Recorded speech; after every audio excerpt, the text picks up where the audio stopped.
Welcome to the fastest stuff in town. Today we're going to start this Makkot stuff Yud Ches. We're going to begin on Yud Ches Amud Aleph, 5 lines from the top. Gufa. Getting back to what we said before. Let's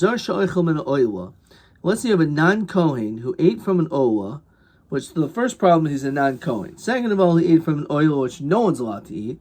It was Lifnei Zrika, which is also a problem in general of any carbon.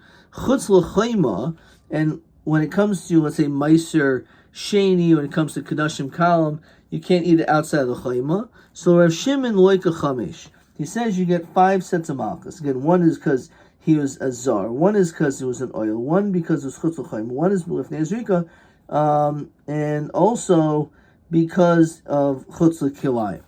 So V'luki Nami Mishil B'Zar Lo Yoichel Ki Kodesh, let's just pile it on. Why don't you give him a second one? There's another lav. That pasuk, the violation, is only if the carbon is fit for kohanim to eat. Since we're talking about a carbon oila in which it's not fit for kohen to eat, so therefore that pasuk doesn't apply. Okay, so why don't we learn out based on this pasuk, basar of a treifa, a person is not allowed to eat. And we learn out that once you have a carbon that leaves the proper area, neser, it becomes aser. Says Rashi, the fact that it says the word sada again, we infer it's like a field which has no walls. When it comes to kashi kashim outside the kilayim, the oiver you violate shahoisias yado b'shas shchitas uber shiyoitzias yado b'shas shchitas imoy. So just like an uber that leaves its mother while the animal's being shechted, but it's a partial birth, so it left its mechitza, that will answer it. So too when it comes to this. So your answer is hani mili bifnim chazi. That prohibition is only if it is proper somewhere else. In other words, by bet bakua, if you shefted it while the animal is still inside, then that's good. If it went out, not, or partially not. So that's only because there's a distinction here. By an oil, it makes no difference. Question 8. Says question 8. Bas b'stada treifo sochelu elu isurin loim nelamdim miyesa lashem b'stada de b'kra. 2 things. First of all, we went out a field which has no walls. We went out an iser kachik kadashim shiatzu chutz l'kalayim, and also the iser of an uber, which its hand or part of its body came out b'shash shchitas imo. So it's the same thing. Eliezer, he says, the pasuk, it says, Lo yoichel ki koideshu, right? So we have another law that this person should also get as we continue to Chesed and Beis. That was a short daf. So what do we learn out? Kol should be kodesh pasul. Anytime when it comes to kodesh, it's pasul. There's an extra law on eating it. So you should be chayav on that law.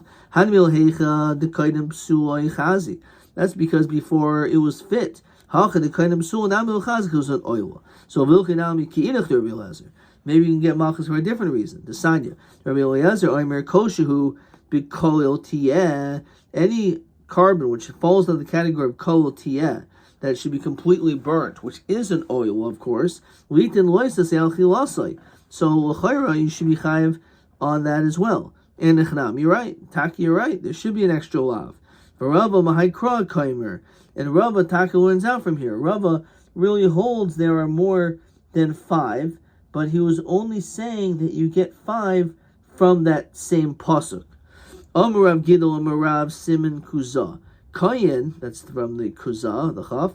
Sha'oichel Mechatas Asham. So you have a Kayin who eats from Mechatas and Asham, which he's allowed to, but he's only allowed to do it after Zrika Saddam. He did this Lifnei Zrika, Loika. He's going to get Malchus. So my time, the Ochel Oisam Asher Chupar Behem. That you can eat it upon the Kapara time. Le'achar Kapara in, Lifnei Kapara Lo. Only after the Kapara, namely only after Zrika Saddam, but not before it. Lava Bamachla say, Lavhu. It's interesting. So this alav, which comes from an asay, is considered to be a lav. What does that mean? Because it says v'achol oisam asher kupar behem. So it's a lav which is deduced from this asay, and therefore we say it's a lav, and therefore you're going to get malchus. Even though there's no lav, it doesn't mention a lav, but it can be the lav can be inferred from an asay. So Moshe Rabbi, he asked a kash on this. So you're telling me if you have an asay, but you can infer the opposite, which is a lav, you get malchus on that. It says we're going to kashrus v'chol behema mafreses parsa v'shosa shesa shtei prasois. Any animal in which its hooves are completely split, malas gera, and it chews its cud, but behema isa sochelu, that you're allowed to eat. So we have a mitzvah say that you're allowed to eat animals which have these two simonim of split hooves and chewing their cud. So what's the diak? Isa tochu. You're allowed to eat those types of animals. We can infer ve'ein behema cher soichu. Any other animals you cannot eat. So therefore, it's a similar idea of taking an asay and deriving a lav from it. Now, v'ikid ka'amrit as zelo sochelu amli. So then, why does the other pasuk, have to say don't eat this? Right?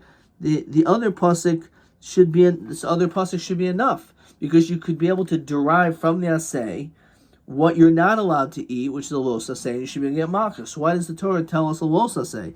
So therefore, that doesn't make sense. It's not true.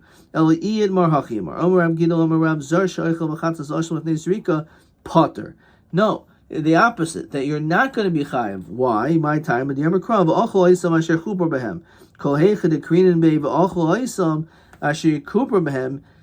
Anytime we say that it's a kapara which is achieved, which is after the zrika, in other words, the zar cannot eat it at the time after zrika, because it is a time of kapara. We've already achieved kapara, and it's a time when a kohen can eat. So the lav is only la'achar zrika. Which is before zrika. We cannot apply this lav. Okay. Question 9. Mehechan hevi ravaraya the lav haba machlal asay. That not that a lav haba machlal asay is a lav. So he learned it out from, again, the animals. It says any animal which has split hooves and chew cud you can eat. So that's so you should be able to derive a lav, and therefore it should be a lav, and you should get malchus on it. So therefore we can derive. Obviously, the point is that you wouldn't get malchus on it, because it must be that a lav haba machlal asay is just an asay. Okay. Omer Rabbi Lezer, Omer Rabbi Isha, bikurim hanacha makeves behen, kriya in makeves behen. So this we already saw, that when it comes to the first fruits, if you didn't make the decoration of a rami ovid ovi, so it's not ma'akev. So according to the shita, no. Mi Omer Rabbi Lezer halchim, mi Omer Rabbi Lezer, Omer Rabbi Isha, hifresh bikurim. Let's say a person designated his first fruits, and he did it before Sukkot. Sukkot passed, so Yirkavu. At that point, it's too late to bring them, and therefore this produce, unfortunately, needs to be spoiled, has to be let it go rotten. My love, it's because after Sukkot is over, there's no din kriya. So therefore, it must be because kriya is ma'akev. Why do you have to let it rot? Just do it anyway. The famous Rav Zera.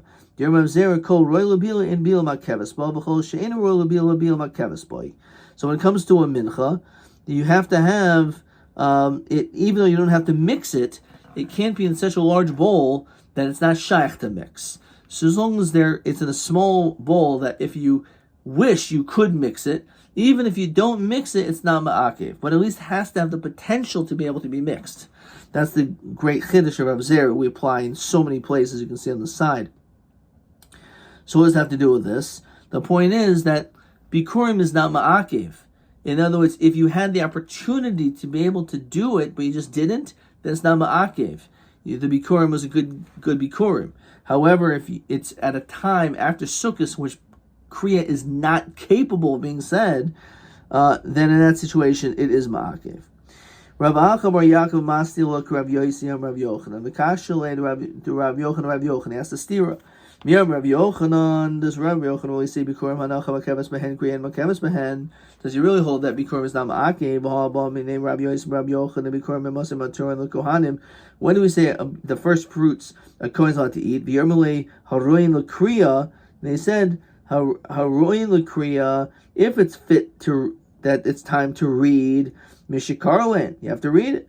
V'she'ein Lehen Kriya Haroin L'Kriya. It's not a time where we do read. So Mishro Pnei Bias, as long as it enters the Azar. So Kasha Kriya Kasha Nacha Nacha.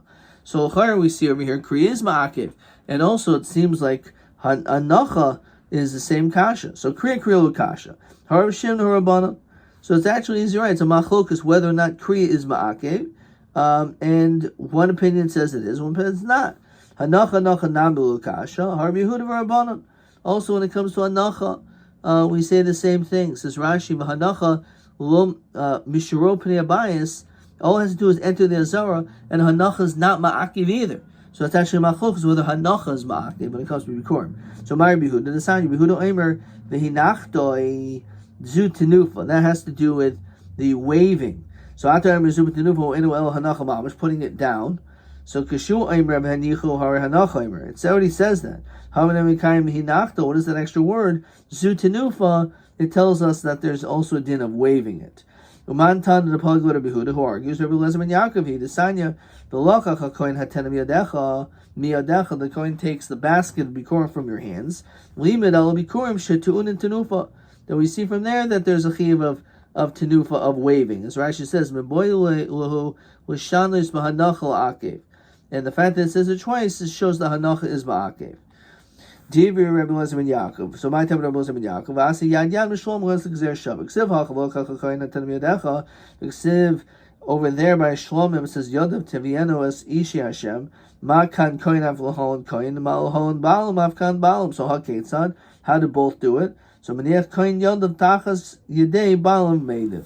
That you have the Koyin and the Baal. They basically do it simultaneously. That's how they wave it. Question. We're going to stop there. Question 10.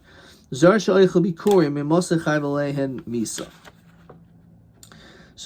Beferish, it's Mishir Pnei Abayis. And Rashi and Daf Yud Ches says the Hainu Mishiyichnesu Azar, from the time that they entered into the Azar, as we see that Rashi. Okay. Right? Mishir Pnei Abayis is Mishiyichnesu Azara. Okay. That was question 10. TA 19. Maha Moker should become Tu'un and Tenufa. That's a hard question.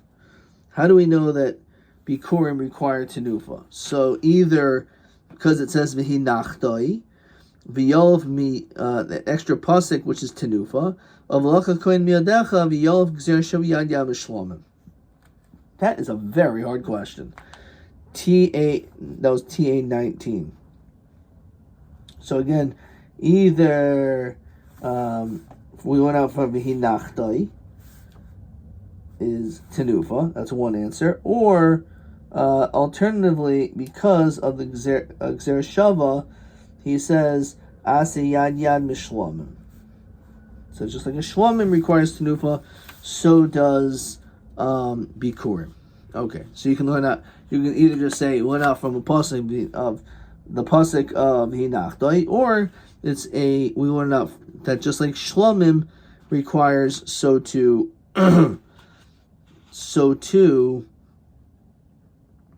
Bikurim. Okay, question TB 19. Mehechin hevi Rav Araya de Balav Habamachal Say, which we already had, which is question 9. This is TB 19. So this is what I wrote. Inyan simani kashrus bebehema frisi parsa oisa sochel im lav Habamachal Say lav oz lama hakasuv as at zeh. I don't know if at zeh. Let's say hapasuk haba. Right? The next pasuk. Adkan.